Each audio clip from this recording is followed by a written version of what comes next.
Hey guys, hope you are doing good. Um Here's a video of my Gouldian breeding progress. As you might know, there are very few Gouldians, around 2500 left in the wild, and I'm trying to breed here in captivity. Most of the breeders have success in either breeding in aviary or in separate cages. So I prefer the breeding cage method, as it gives you a control on your color mutations. So here I have my dilute yellowhead greenback male and a yellow uh, orange head purple chest female. So they have built their nest, and they are ready to start their first clutch. So alright, so let me take you to another pair here, and that's a beautiful European large yellowback male, and it's a beautiful bird, and the female is also there. She's somewhere hiding. So and then we have here my normal pair. So they have already laid their eggs, and the male is sitting tight on the eggs. Right now he has just come out for a break. You can see the female trying to in. So yeah, so in Gouldians, either the male hatches or the female. Most of the times it's the male. You need to give them the right.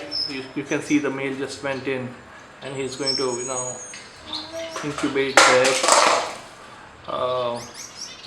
So here's my baby girl. She tries her best to upset them, but my male is a pretty hard sitter, so he's going to sit there. Okay, so now let me show you my yellowback redhead young male here, and this is the female. So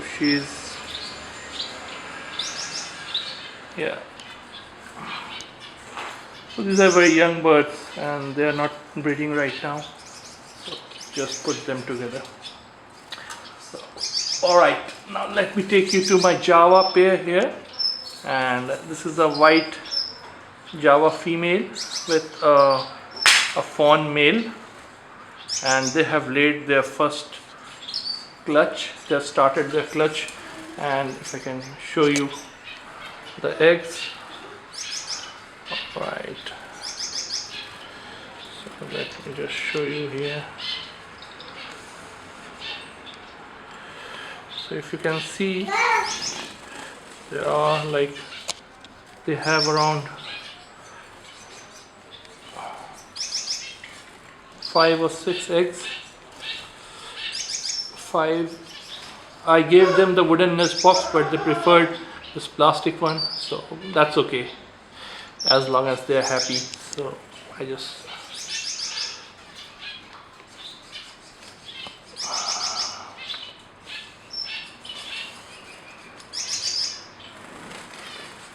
and then let me show you my diamond firetails. So this is a fawn male bird here, and he's a very good singer. They make a lovely display when they're trying to impress the female, and this is the female here. It's very difficult to identify the male and the female. The best guess that we have is the male sings, and the male has more bright plumage as well as the spots. So but the best way is DNA sexing, but I think I have found a true pair here, so they're doing good. And then I have my Gouldians. Gouldians are pretty easy, like they are dimorphic. You can make out, this is the female here, a normal blackhead greenback purple chest female. She has just built her nest. Hopefully they're going to, and this is the male bird. He's a beautiful redhead white chest. So it's always important to breed your mutations to have a good gene, to go with a purple chest with a white chest, so that the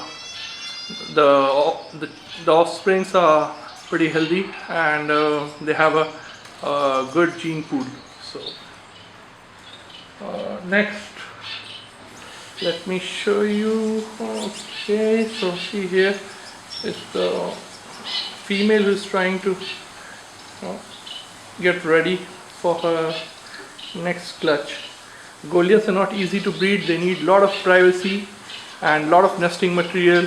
So also an important thing is you need to, when you purchase a pair, you need to find out that if it's a true pair or not, because if you find there's a lot of quarreling, then you need to separate them.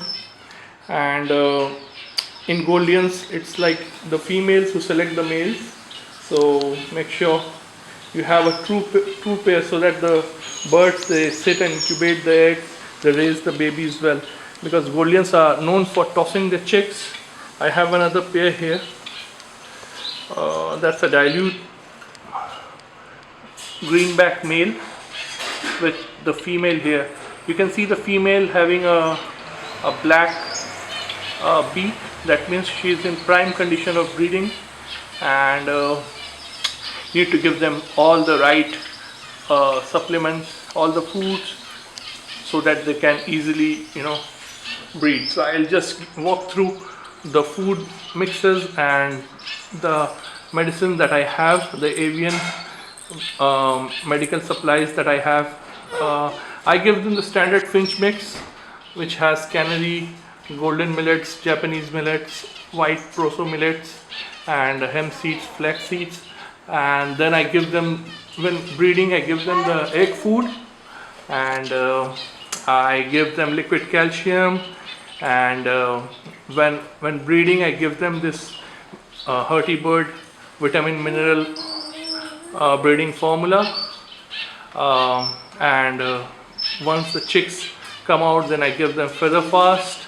And for any kind of tummy time problems, I give Ronex and Trisulfa. So also let me show you, you can see now that the female is sitting on the eggs here. Okay, so she is doing her part. Now let me show you my Mosque Finches. You can see they are very tough to identify the gender. The best guess you can make is from the size of their beak. The male has a larger beak, and also the color on top of the head for males is like more dark, and also the color of the stripes on the trouser for the male is more prominent. So that's our best guess, but again, you need to have around 3 or 4 birds together, or 6 birds, just so that they can choose their pair. Here I think I got a nice pair for the Mosque Finches. They are very active, very beautiful birds. And then I have my zebra, my large English zebra, and he is just starting up. So it's very hot. It's a very hot day here in Canada today. Temperatures around 30 degrees, and they need plenty of water to bath and to take shower. And make sure you place a bowl for them for shower. So here are my snowy white zebras, and they have started their first clutch. I'll show you their babies here, and 1 second, let me show you their babies if I can. Okay, so if you can see here, they have their chicks. There are 3 chicks. Okay, and they have been feeding very well. So okay, I won't disturb them anymore. And then I have my society here. Okay, and you can see this is a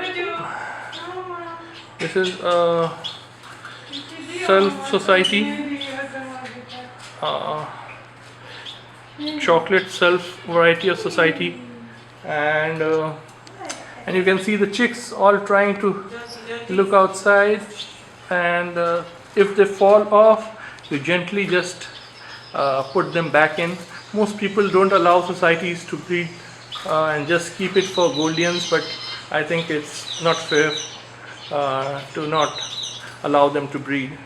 They are beautiful birds and very tame, and except they have a problem of pooping into their water. Other than that, I think societies are very tame birds. So here's my another female for my large yellowback male.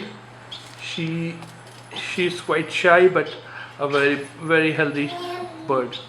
So yeah, and there's my daughter. She loves to watch them, and in the morning she's very happy to see the birds. So okay, and now you can see here this this pair. So a word of advice for anybody trying to breed Gouldians: they need to be fed very well. You need to give a standard finch mix. If you have something like a prestige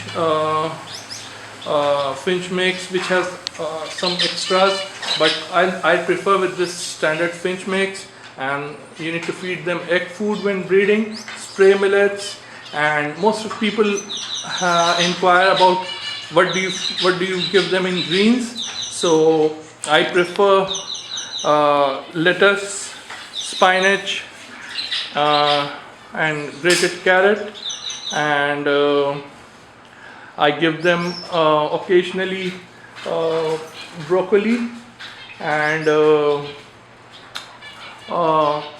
I think you can also give them cauliflower leaves, but again it depends. So whatever you can get a hold of, like from these four, I think that's pretty much.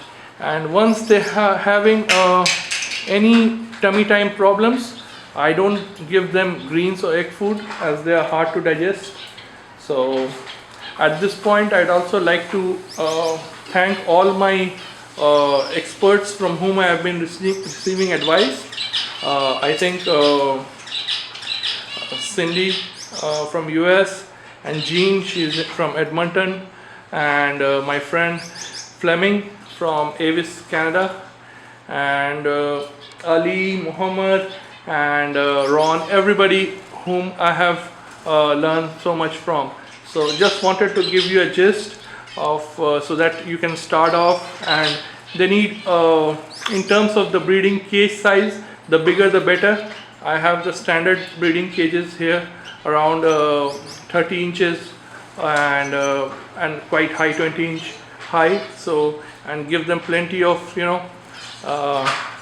of greenery, as well as so that they can feel like they are in home. So some hiding spaces as well. So hope you guys enjoy this video and you find it a little bit informative. Very soon I'm going to come up with another video which has details about breeding Gouldians, as well as the common problems that they have and the common diseases and how you can cure them. All right, thank you and enjoy. Happy bird keeping. Bye bye.